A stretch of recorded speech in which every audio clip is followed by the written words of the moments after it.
নমস্কার বন্ধুরা, মুক্তিজ কিচেনে সবাইকে স্বাগত জানিয়ে আজকের ভিডিওটা শুরু করলাম। আজ তৈরি করলাম ঝটপট পাস্তা।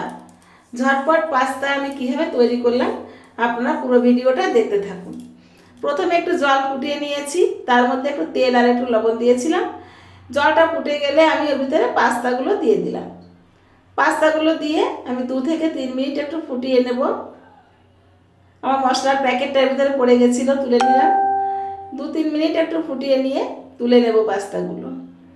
ঘরে দেখুন আমি গরম জল থেকে তুলে নিচ্ছি, নিয়ে আমি এই পাস্তাগুলো একটু ঠান্ডা জলে ধুয়ে নেব, তাহলে আর একটার গায়ে একটা লেগে থাকবে না।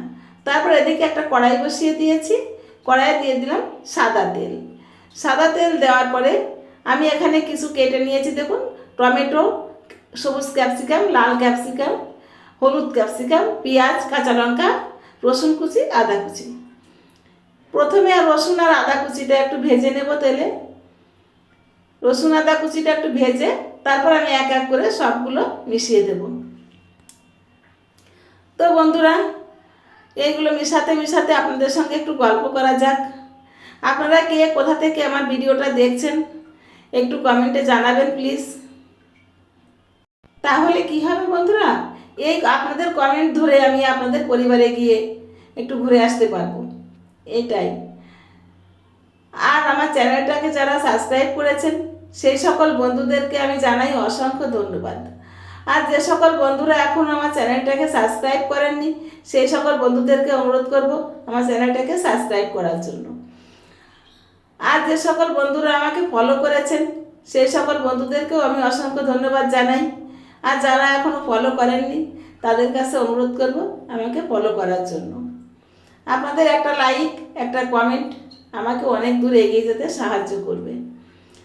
তাই সবাই একটু লাইক কমেন্ট করে যাবেন, একটু শেয়ারও করে দেবেন, এটাই। এবারে বন্ধুরা, পাস্তাটা কিন্তু পড়ে গেল কড়াইতে।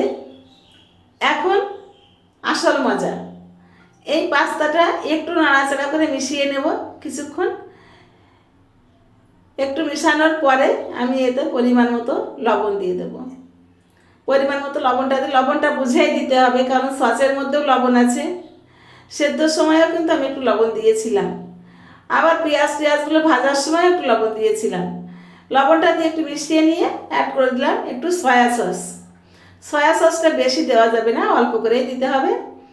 সয়া সসটা দেওয়ার পরে আমি এতে অ্যাড করে দেবো টমেটো সস।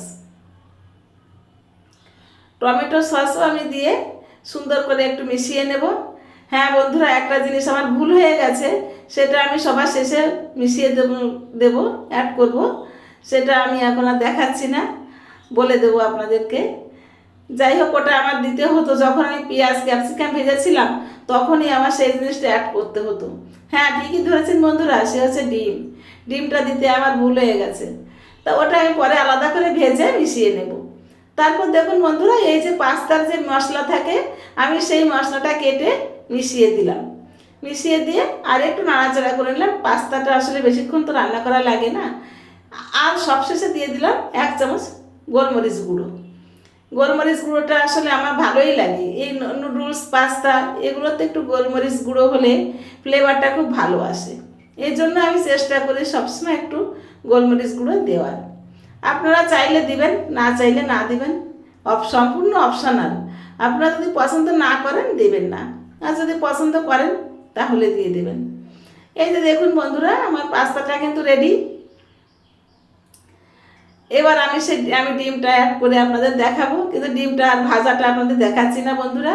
ধন্যবাদ সবাইকে, সবাই ভালো থাকবেন, সুস্থ থাকবেন। আজ এ পর্যন্ত।